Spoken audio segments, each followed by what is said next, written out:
Yes. So, ngayon,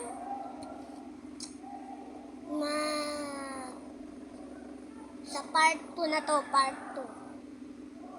Or 5, ay, wait lang. 1, 2, 3, 4, 5, 6, 7, 8. 8. For part 8. Part 8 na to.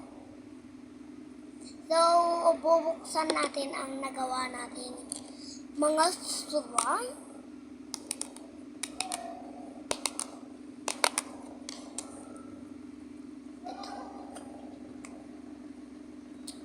Ito. Ano ba siyang lobo, guys?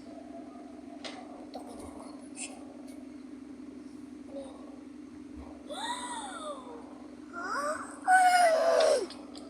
S-E-P-O.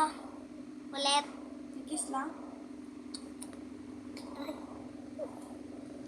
Bang.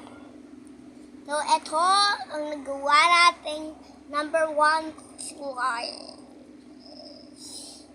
So, ang gamit ko lang naman dito ay activator and then glue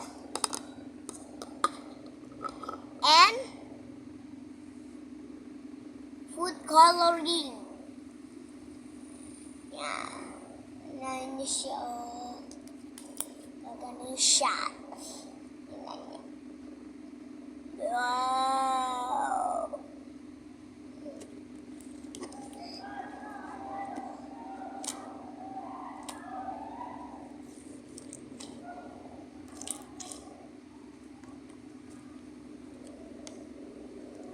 Nang-aagal ka. Sariling boyfriend ko, aagawin mo. Puta ka, ano bang meron?